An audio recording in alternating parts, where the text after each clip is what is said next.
Hello and welcome to After the Set with Running From. Our first ever podcast, The first one of many, one. hopefully. My name is Blake Rester. To my left here.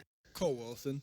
I'm Eric Hartenstein. We're collectively, we're Running From band, minus our fallen soldier, Cade Nelson, who couldn't be here today. So We love you, Cade. we love you, Cade, and we hope in the future you can come to this podcast and come share some of your vast knowledge with us. We love our Cade.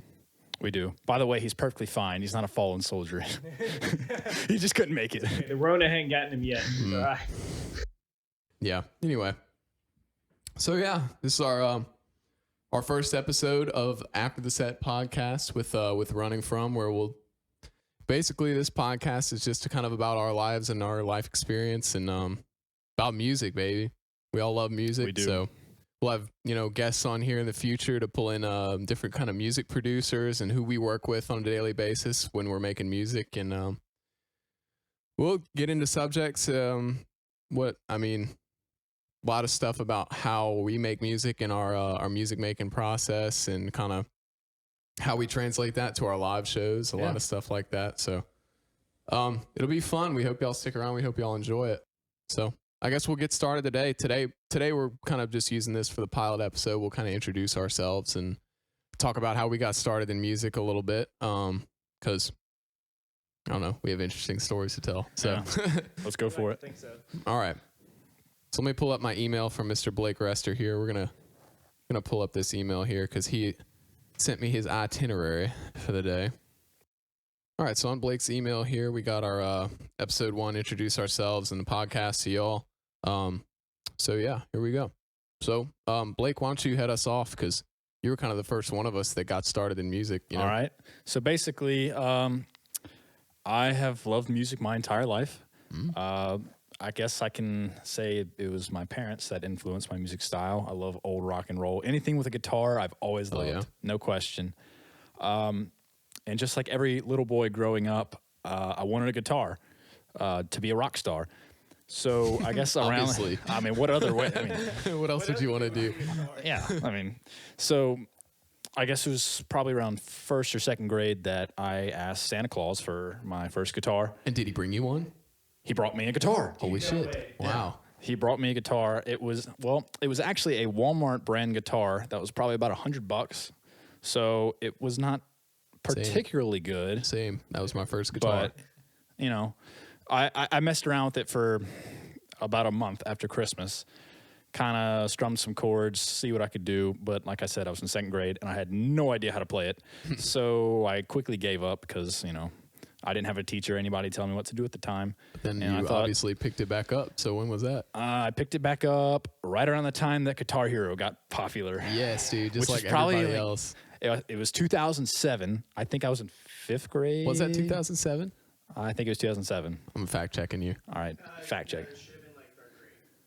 Third grade. Oh, everyone, producer Finn in the back here. This is Producer producer Finn. Finn. He's our film producer back there. So everyone give him a warm welcome. Guitar Hero 3 PS2. Let me see. October 28th, 2007. You are correct. There we go. There we go. Dang, dude. 2007. Spot on. So that came out along with like Rock Band and stuff like that. And what we do, like with the neighborhood friends growing up, we'd all get together and play Guitar Hero and Rock Band. And I was always the guy to pick up the guitar. Anytime I got on the drum set, I would just suck. It was horrible. We'd never get through the songs. That's where I came in. Yeah. And I could not sing. So I always picked up the guitar and just absolutely shredded it up on Guitar Hero. Let's go. And obviously got I you guess that interested in real rekindled, guitar. that rekindled my interest in wanting to be a musician in real life instead of on Xbox. But in fifth grade, I found a guitar teacher, Stan Campbell. Shout out to him. The man. Stan. So I took lessons from him for many, many years up until the time he retired about 3 years ago, 4 years ago. Would you say he retired because of you? Did you make him retire? I guess I just got so good that he just Dude, nothing else he could, wow. nothing else he could teach. Oh my I'm just God. kidding. That dude was godly at guitar. But I would say that I never really got really into guitar until our senior year in high school when you and me joined Estruma Baptist youth band. Yeah. Oh, we've all known each other forever, by the way. I mean, in case y'all don't know us, we've known each other for. I think all of us have known each other for around At least 10 years. Me and Blake have known each other for 12 years. See, and me and Cole, we met in 5th grade around that time that I decided to pick guitar back up. Yeah, that's right, when we met, because I moved schools. And me and Cole have known each other for probably around that long too. And then Blake met Cole when me and Cole were roommates, right? When I met Cole like we were friends in middle school. Like I would see Cole every now and then if I went to your house. That's or true. Something. Yeah. Hanging out at my house and we were stuff. jamming out to Creed back in the day. Yeah. Higher and 6 Feet Under, was that the other song? I don't even know. No, One Last Breath. That's what it was called. That song was fire. We'd all get together and just blare rock music together. With my electric drum set. Yeah. In the little spare room. Yeah. I don't even think I still have it. I think it might, maybe it's in my mom's attic or something. I think it might be. Bring you out to a gig. Dude, that would be sick. We'd have Cade like on one side of the stage and me on the other one, just a little drum off. Use it up on In the Air Tonight. Yeah. Get absolutely destroyed by Cade. I don't think anybody needs to see that. Anyway. All right, so where are we now? You're like senior year of high school. Yeah. Estruma's youth band. That was the time that both me and Eric really started playing in front of people. Yeah, for real. Every week, every Sunday, and it would be like, I don't know, a couple hundred kids every Sunday that we'd play in front of. So that really... It's quite a starting crowd. It really was. It really kind of got us used to playing in front of people and like getting a little more comfortable doing that. Especially since you had just started singing. We screwed up so many times, we did. I can't tell you how many times we've...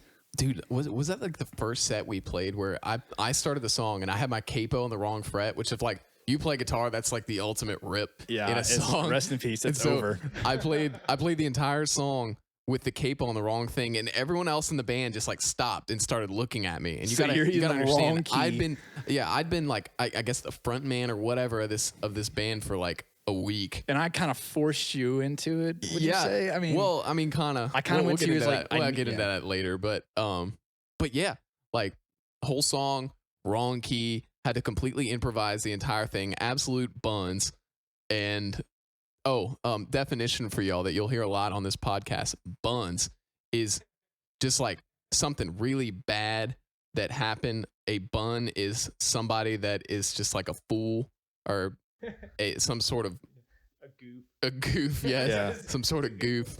Yeah, I love describing buns to people. We have an inside joke addiction in this band. Well, we've just known each other for too long. Yeah, it happens. Anyway, there you go, buns. Use it in your everyday life. Can't curse at kids, so you call them buns. There you go. Yeah. It's family life friendly. lesson for the day. Anyway, so whole song, wrong key. Absolute disaster. Terrified to go play the next time, but we got through it and here we are today. We're cool. Yeah. So, all right. Yeah. I mean, so that was your senior year of high school. Yeah. Then you got into college. And then you and me continued playing together. We played at the Baptist Collegiate Ministries. We're all at LSU, by the way. We're all at LSU. Louisiana State University. Go Tigers, baby. Yep. Go Joe Burrow. Love the guy. Let's go. But yeah, we kind of kept doing the same thing, that same kind of church style gig, like on a weekly basis. A lot of that. Yeah. We did that for years. We did that from sixth grade until 10th grade of college. No. What is 10th grade of college? Does anyone know what that is? Sorry, sophomore year of college. That's what I meant to say. Sophomore year of college, what I meant to say. We did that from about 6th grade till then. I mean, yeah, like I said, we really started playing in front of people in senior year of high school, but like we had beforehand in middle school, throughout a little bit of high school. You know what? We played a decent amount in front of people in middle school, though. We would play chapels at our high school and middle band, school. and there was a lot of people there, dude. You know what? And it's way more nerve-wracking playing in front of all those kids that you see every day than it is in front of the people that you got, like, I mean, at a bar somewhere. But like we knew the people at Estruma when we were playing, but like we didn't know them like we did the people at Parkview. Yeah, that you see every day, all day. Oh my God, yeah, that was the worst. Because like, I don't know. If you messed up, you're gonna get wrecked. You got wrecked. Get ripped off for sucking. You know, you kind of thought you would get wrecked when you messed up, but nobody really cared, and so like your friends would say something about it like once, and then they kind of forgot because nobody really cared what we did. So Now that I think about it, like you and me were like the go-to people they asked to play stuff in high school. Like we played our ring ceremony. Remember that? We played like that acoustic, yeah, I and we forgot played like about all that. of our yeah, that was retreats. bad, dude. We That played, ring ceremony was bad. we played so many like little acoustic sets. Yeah, we high did these. school. We did a lot of solo stuff. That's true. I forgot about all that. But it was just kind of spaced out. We didn't have that like set schedule of playing in front Not of a at bunch all. of people like every week until Not senior at year. all. Yeah, but then what? You got into college. We kind of made the band from there. After what? It was our second year of college. We started the band, something Yeah, like that. and we had actually met Cade, our drummer, in this Baptist Collegiate Yeah, Ministry that's true. band. We know He was Cade. the drummer Yep. for that band. So We'll we pull made up a that picture of connection. Cade for y'all. Yeah. Cade's a cheery guy. We love Cade. Cade is the best. Yeah, here we are today. We started the band. I believe it was November 2017. And when we played our first gig in played our first gig in January of 2018. January 2018. Yeah, so we really stuck it to him there towards the end of the year. We'll go ahead and bump it on over to Cole after that. So Cole, where are you from? Well, from good old Alabama originally. Oh yeah. I've been here a long time. Been here like 12 years now, and yeah, I didn't play music until until the band. I started like 2 months before because we forced you. Because we made you. yeah, partially. Cole's needed a my bass player. roommate. Cole's my roommate at the time. Yeah, And so I got the call. yeah. So The Cole's Call my of Duty. roommate. We had a gig where our band scheduled a gig, and so I'm sitting in my apartment, and me and Cole had these two lazy boys that we would sit in and watch TV and play video games and stuff. So we'd both sit there, and we had this gig, and I was like telling Cole about it one day, and I kind of side-eyed him, and I was like, "You want to learn how to play bass?" And he looked at me and was like, "Yeah, okay, yeah, that sounds good." So from then on, I became his music coach. Got a gig in like 2 months. But Yeah, Yeah, 2 learn months this was instrument fine, in dude. 2 months. Plenty of time. I liked music. I always liked music. But Yeah, that's right. I kind of saw that before I asked you. I was like, you kind of Yeah, because we used to jam to Creed together. That's true. Yeah. I mean, Creed obviously he had to like good music if he liked Creed. Well, I mean, everybody jams Creed. so- Dude, Creed is just like. No, never mind. We don't like Creed that much. Don't hate us. Nickelback's where it's at. Dude, stop, dude. Everybody's gonna turn this off. But I had always liked music, but nobody in my family has like any musical talent or had ever picked up an instrument. Dang, dude. Sorry to Cole's family. If you're watching this, you just got outed. You just got outed. I had to do it, but yeah, nobody up until then really did anything with music. So I don't know. I just never like picked anything up. Yeah. But I always wanted to learn, and bass was pretty good. I mean, if you're gonna learn something in 2 months, learn bass. Mhm. You can There's ways you can simplify flow it. everything pretty good. So it wasn't the most expertly played set of all time, but No. It wasn't for worked. any of us. It was good fun. enough. We got through it. It was functional. It was Yeah. fun. It ignited the fire. It did. It did. It was the spark. Yeah, and then you got a lot better from there. Yeah. Yeah. Just best bass player in the state now. I mean, yeah, I can't argue that. Yeah. Not really. Now he's Mike what's the guy's name? Mike Dirnt Dirnt. That's the Yeah, Green Day Mike bassist. Yeah, now he's Mike Dirnt. Mike So Dirnt's a big inspiration. or Flea. You like Flea? Flea's from a the Red Hot beast. Chili Peppers. You have to as a bassist. Of course. It's one of the requirements. You have to like Flea. Yeah. If you don't like Flea, you're not really a bassist. All right, so I guess I'll kind of take it over from there. So, hold on. So yeah, I guess I kind of started in music when I was I was pretty young. I asked my mom if I could play piano when I was real young. I don't remember why. She could probably tell you that story, but yeah, I mean, I started playing piano. I started taking lessons and stuff. Never really like loved the lesson deal and the reading music thing. I'm not the best with that. You know, I can read music, but you know, it's gonna take me like a couple hours to get back to you on what you just told me to do. And some people are just like snappy right off of it, but I've never been like that. I like to hear things through ear and kind of play it back like that. So piano lessons were never really vibing with me that hard. And so like I didn't practice that hard with it. But I still loved music so much that I still like kept continuing to learn music. And I always loved like playing up my little own tunes on piano and stuff like that. And You were in band too, weren't you? well, yeah, this was before that though. This was, I mean, I think I started piano before 5th grade, honestly. Like symphonic band in middle school. before that. Yeah, before that, I'm pretty sure. Because I was learning piano before I started percussion. Yeah. So I had gotten to school with a couple of years of piano under me. So when in 5th grade, you came to Parkview. So 5th grade, I moved to Gonzales, but I went to school in Baton Rouge with everybody. And so I started learning percussion in the band because I joined their band there. So, and I was in the band too, but I played trumpet and French horn. Sick. Which is like French horn is like the coolest instrument in the world. Yeah, dude. I wanted to be cool. Raking in the babes, man.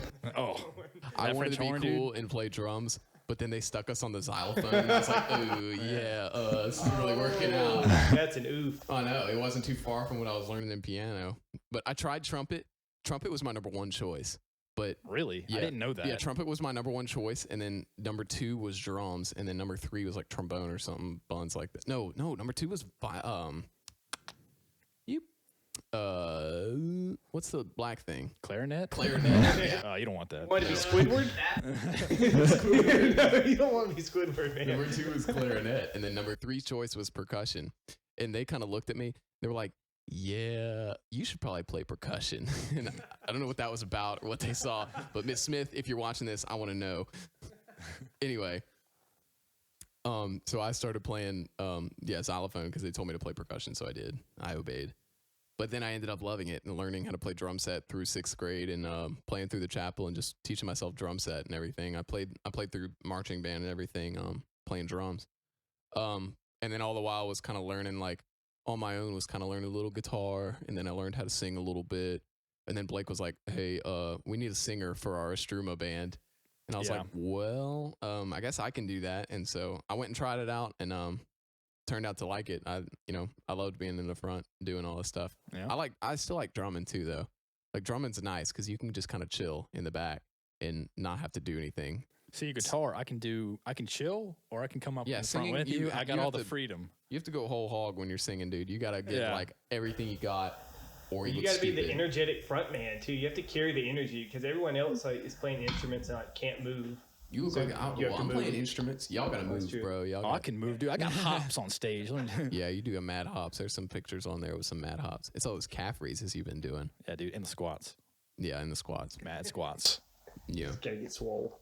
So yeah, I mean, here we are. I guess we started the band. So okay, we'll talk about the start of Running From. So we started the band because me and Blake were like wanting to jam outside of our church stuff. Right. And so play like music that we listened to on the radio and stuff like that. Mm-hmm. So he was playing guitar and I had this electric drum set, but the thing was kind of bad. But I'd been jamming for years on your electric drum set. You remember that? Yeah. Since I've been learning set in 6th grade, we've been working together.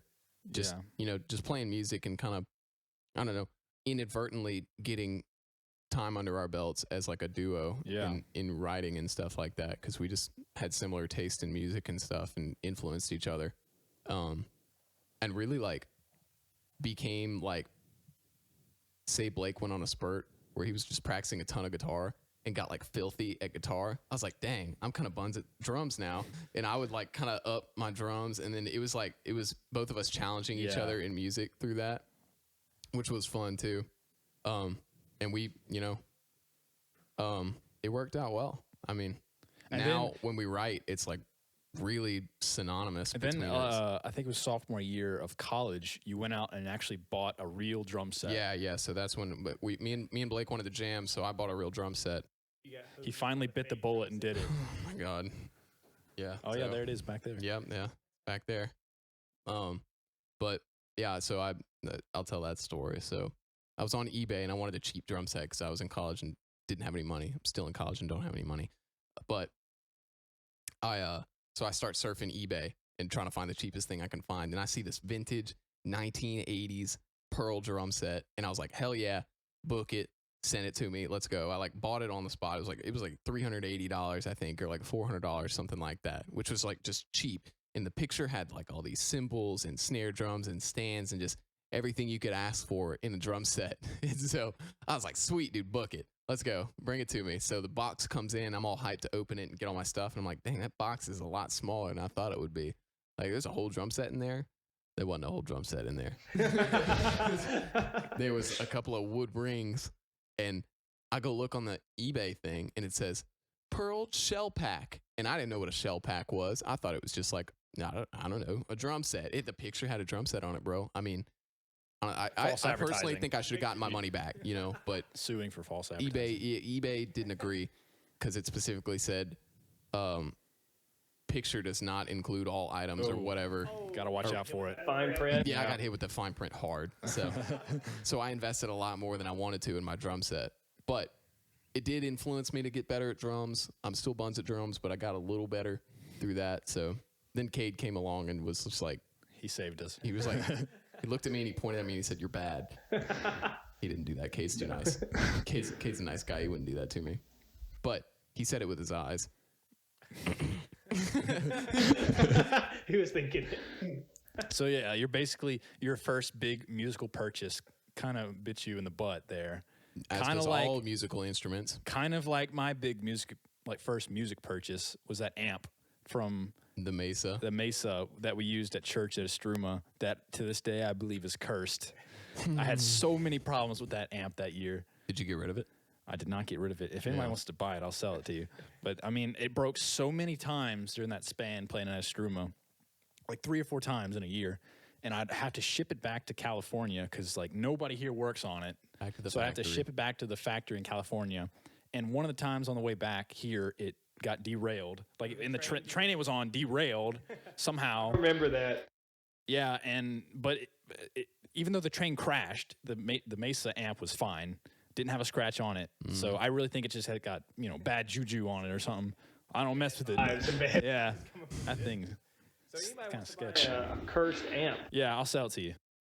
Come to us. Hit me up. Man, you're really killing the ad game. I think you're gonna get a lot of offers. Dude, are you like a marketing major? We should make a 1-800 number for them to call if you're 18 or older. Finn, my Crocs aren't in the shot, are they? Oh, okay, that's sweet. You don't want to show off the Crocs? Dude. Okay. Well, there's a thing about the Crocs. Like some people approve of the Crocs, some people don't approve of the Croc. But I personally think the Croc is a quintessential item in a man's It's a wardrobe. controversial shoe. Not really. It's only controversial if you don't understand the full benefit of the Croc. Okay. Oh, please enlighten me. The Croc can be many things in a man's wardrobe. It can be a floaty in a time of need. Say you're in a car and you run off the road all of a sudden, right? And you have your Crocs on. You bust out that window. Dude, how are you going to float to the top? If you're in a body of water, say like Pontchartrain, something like that. You just grab your float and that little thing will drag you all the way to the top. I promise. I guarantee you. That's on Crocs, baby. You need to get you some Crocs. The most perfect shoe for taking the trash out. That's just one example of what a Croc You can could do. build an entire deck in those shoes. Dude, you could build Easily. like an entire neighborhood's worth of deck in these Crocs. I mean, do you think a nail's getting through that thick padding right there? No way. Nope, it's not. Don't try that at home, please, because you probably actually will Crocs, get stabbed. please endorse us. Thank you. Honestly, Producer though, Finn. if Crocs sponsored us, I would take that in such a heartbeat. Like, absolutely. Imagine running from Crocs. You know how sick that would look, dude? That would look awesome. Like running from along the side right here. And you could run in them. Oh, you can absolutely. Wait. I'm about to blow both of your minds. All right. So if you thought this thing was just a floaty, check that out. Whoa. 4-wheel drive, baby. Yeah, 4-wheel drive. Now you can run a marathon in this thing. Anyway, I'm not going to go on, but I could go on about Crocs for a good while. Still don't have a pair. I need to get some. I did play that gig in Crocs. You did. And Lululemon legging, not like pants. Yeah. That was quite the look. Yeah, it looked good. I mean, look, Crocs just don't look bad, in my opinion. Unless they have the fur in them. That's questionable. Best to see it. Yeah. Then your feet sweat and stuff. You know, like you don't want that. I don't know. I've never worn them. I would refuse. It was nasty. Sketch move, man. I wouldn't trust a guy showed up in furry Crocs. That's Not a man to be trusted. In my opinion, it's got to be like the OG model of Crocs. Those are the only good ones. Like the OG Crocs with the holes in the side. Like those are the only good ones. Anyway. Enough about Crocs. Yeah, we'll move on. So the start of running from, our band kind of started, I guess when me and Blake started jamming, I got the drum set. And then we were kind of just We kind of floated with that for like a year. We'd like meet up at your mom's house and just set up and just play songs. We would learn songs and stuff, and then I don't know. Oh, well, that's when we met.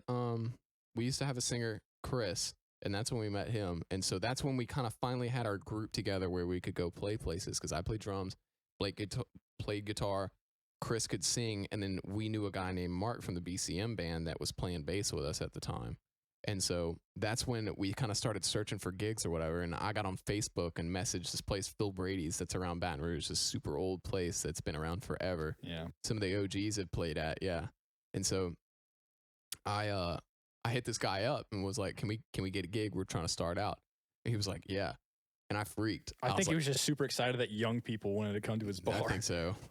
But I freaked and that we got a gig and called everybody. And we got everything together. Did we have our demo tape by that point? Yeah, we did that in November of 2017. Like when we started the band. That was like the first thing we did. The first thing we did as a band, I guess, was when we went and did this really bad demo tape at this studio in Baton Rouge. We had no idea what we were doing. No, not at all. Yeah. I haven't even listened to that thing pretty much since then. We should bring that out one day and just like. Yeah, we really shouldn't though. It sounded really bad. Yeah. Yeah, we shouldn't do that. And Cole, you saved us when we made that demo tape too, because we didn't come. I didn't even play. Like, I didn't even play bass. We didn't have enough cash because he was like, "Oh yeah, we don't bring any money to cash here." Yeah, I had to whip out the fat stack. Thankfully, you were just big high rolling. Cole, the tennis coach, just high rolling over there. Just starts whipping him out. Under the table for years was going to pay off at some point. Yeah, undercutting. That was it. Undercutting the government one step at a time. So $1 it was at that at point we're like, "Oh, Cole's got stacks. He needs to be in the band." That was it. That's how I got in. Hopefully Don's not watching right now, or we're all gonna. Anyway, moving on. We're just gonna write it off. My check. Yeah, it's a write-off. It kind of is a write-off. It's a business. It is, yeah. We have a business Instagram account, so it is a Follow business. us on Instagram. Mm-hmm. Yeah, follow us on Instagram at Running From Band, Facebook at Running From Band, Twitter at Running From Band. At Running From Band. We got a website, runningfromband.com. Yep. We're running from. Running from. Oh, and cop our t-shirts over here. I mean, check that mug out. I'm sporting one too. I mean, you can't go wrong. So yeah, we're starting to get to a pretty good place. We're about to go play our first gig. We practiced like 29,000 hours a day every weekend for 8 hours a day. Dude. Oh my god, it feel like for like 5 weekends. It like really took a toll on us. I had a notebook just filled with tabs that I just like drawn out, and I had them up somewhere on stage. I would like peek over. Before the song we playing, I was like, we should probably get a cheat sheet because we'd never played that much music before in our life, and he'd been playing bass for 2 months. Yeah, so, I need the cheat sheet. If there's ever a time for the cheat sheet, that was a. It's a good thing I was playing drums because that's the only way I didn't need a cheat sheet. Because, oh man, I had my hair back then. I used to have some shoulder length hair. Yeah, used to kill it, dude. It didn't look very good. That's why I cut it off. Oh, remember the time that you almost killed Mark, our former guitar player's mom, with the drumstick, our first gig? I got really hyped up. Yeah. Like, I hit the drums hard when I play them. And I was playing drums, and I was just going hard. And I cracked the drumstick, which is just like, you feel just like a beast if you crack a drumstick. So I hooked that thing. I just felt like some wind go past me on stage. Dude, I was so hyped. Like, there was like, I don't know, probably 100 people at that gig, something like that. I got so hyped. I just hooked that stick and grabbed another one real quick. Apparently it hit our bassist at the time's mom in the leg. No, what was Mark playing? He was playing guitar. Sorry. Yeah. So yeah, hit his mom in the leg. Sorry. Ooh. Miss Jones. Sorry, Mark's mom. Yeah. Yeah, that was awkward. Yeah. It was a good first gig though, overall. We did okay, Like, it really I guess. wasn't bad. Yeah. It was fun. I mean, we got off stage and just immediately wanted to do another one. Yeah, we got such an energy rush from that. Yeah, like was I so was much riding fun. that high for days. You get bit by the bug. Yeah. You go play your first Yeah, you show. do. Was our next gig that crawfish bowl at my house in like April? I think it was. I feel like it was. I think it was. Yeah. So my family had so much fun at the gig, like watching us, that they like threw this big, huge crawfish bowl at our house, and like our band played in my backyard. There was a lot of people at my house. There was a lot of people. Yeah, that was probably the most people ever at my house. And we set up like almost in my garage or something. Yeah, and there was a little driveway there. And we were just so loud that like the people just blocks away could hear us. Yeah, and they would like come wander in and be like, oh, we heard music. What's going on, dude? Yeah. Yeah, that was fun. I mean, it was a really hot gig. It was so hot. That was in the middle of a Louisiana summer, which is like intensely hot. It was like at least 90 something probably that day. I don't remember, but it was pretty hot. But yeah. Then there was like a big lull. Like we didn't really have stopped much. playing after that. I mean, like we just couldn't find anywhere. No, and our singer ended up leaving, and so we just like didn't play for a while because we just didn't have a group. We lost a singer, and we did a gig. We did that one gig where I played drums and sang at the same time, which was also in my neighborhood. We had a neighborhood block party. Somebody saw us at the Crawfish Boil and booked us again. Yeah. I also did that. We did that event. Where was that? What event? At the little gala thing that we did. Oh yeah, that was terrible. that was Did we do that before or after the outdoor gig? I think we did that. That was before because that was October because I was out of town. That's why leading up to it. So just had like me, you, and Mark. So LSU Marathon had a benefit, I guess, to support the marathon, and so we decided we would go ahead and play a gig for them because they asked us to for free. So we were like, yeah, whatever, we'll come play. And so I played drums. Mark was on guitar for us, and Cole played bass. You know, it went pretty good. I mean, everybody got drunk, so they didn't really know that we were bad. There were people dancing, though. Yeah, people danced. Yeah, that was fun. Matters. It's okay. And we got free drinks. We did. That was good, too. Yeah. Anyway, yeah, so we played those two, but then we kind of fell off for a while, so. Yeah. I guess we picked back up. Dead Poet. Really? Like revived us. That was the first one. Well, no. I take back Southern Craft. Oh yeah, Southern Craft. So that was the first gig where I was the singer. Fast forward a year from our first Phil Brady's gig, January of 2018. I think it was February of 2019. We got hired to play this local brewery's like hired. They paid us like $10. Yeah, they paid us like they gave us like a $60 tab. I think we at least got like $20 each for that. Something for like 3 hours of music, which was disappointing. Right. And it was just some little like crawfish boil event thing. Yeah, it was a little. But every event down here is basically, yeah. Boil. I don't know. There was brew and boil, something like that. Yeah. Boil and brew. I don't know. I don't remember. Anyway, yeah, that was fun. That was the first gig where I was the front man for the band, and so was it? It was. Yeah, that was the first gig where I was the front man, and so that was me working out all my kinks as front man and like having to figure out, what to do as a front man, like outside of church, like you're there for entertainment. Yeah. Oh man. Yeah. Yeah. It was fun. I mean, we did pretty good at that gig. That was a lot. Right. We got some pretty dope pictures from that gig. We did, yeah. Oh, yeah, because Ron Moore came, dude. Yeah, and they had like all the stainless steel, like brew stuff, like brewery stuff behind us. Yeah, all the light was like reflecting off of that. It looked really good. Yeah, you can check us out on our Instagram at Running Front Band. Plug, quick plug. Shameless.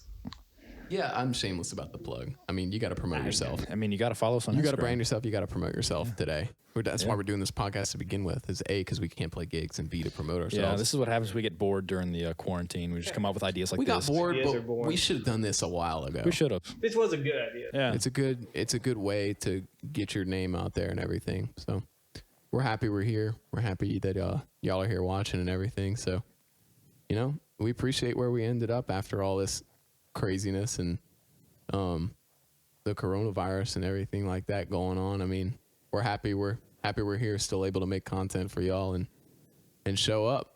But yeah, I mean, just kind of continuing with our story. After that Southern Craft gig, me and Blake strolled into this bar called Dead Poet one day. Right at LSU's. Which we never thought we would be able to play because the place, like, it's a bar pretty close to Tigerland by LSU, so pretty good, decent crowds that usually show up. And we walked in, and the stage was just like, everything was real nice and clean, and the stage was nice size. It's still like the nicest. It had a stage. We had played on a stage one time before that, and that stage was at Phil Brady's. Which and it was super small. Five of us like crammed on that thing. We could barely play. Stage. Yeah, that was terrible. Dead Poet still has like the nicest equipment. Oh, for sure. Oh my God. Yeah, we were Shout so out spoiled. to Dead Poet. Go to Dead Poet. That place is lit. Yeah, we love Dead Their Poet. equipment was so like over the top, nice. They're amazing. The sound system is awesome. So we strolled up in there like on a whim, And out of nowhere. we talked to the manager, Grant Champagne, baby. the that man, guy's dude. a goat. I love him. Yeah, and we kind of like befriended him, and he kind of took us in. Like he Well, decided to give us we a literally chance. walked in, and like normally people are like, yeah, whatever, send me an email. Yeah, we'll see if you can book. There was you. even a And then they band don't. there setting up. Oh, that's right. When we walked in. Yeah, there was. But we walked in, and we're like, hey man, we want to talk to the manager. And he was like, well, I'm the manager. And we were like, oh, well, cool. We're in a band in Baton Whipped out the Rouge, business card.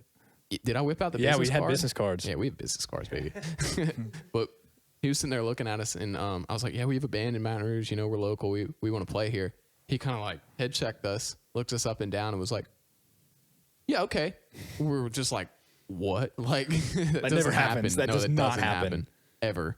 And so, yeah, we got a gig there. We were psyched to get that gig because it was by far the nicest gig that we had gotten so far. And it was not like an old blues bar. It wasn't a crawfish Yeah, shack. it was more our vibe. It was Like, people our an age, actual like It venue. was our vibe, yeah. Yeah.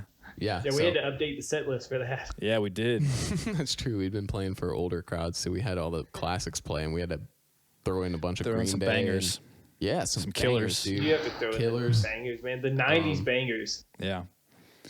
My Own Worst Enemy, stuff like that. We Yeah. threw that one in there. All the stuff you'd hear at Fred's. All the Small Things.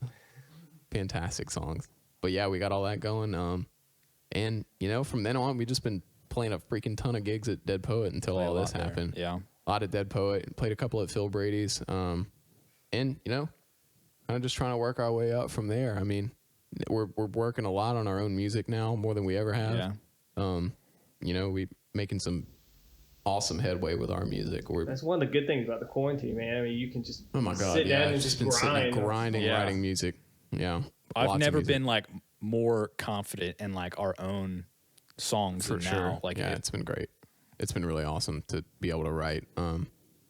So I mean, yeah, that's pretty much our story. I mean, we can pretty much wrap it up from there. I would say. yeah, I think it I covers it. mean, yeah, that's our story. You catch us next time. We're gonna do these podcasts every 2 weeks. So catch us in another 2 weeks, and hopefully, I don't know. We'll see what we're gonna do for the next one. I don't think we have it written out yet. what we're gonna Not talk yet. about. We'll figure but- it out. Yeah. All right. Well, we appreciate y'all. We'll see you next time. We're Running From Band, and this is After the Set. Let's go. See you later.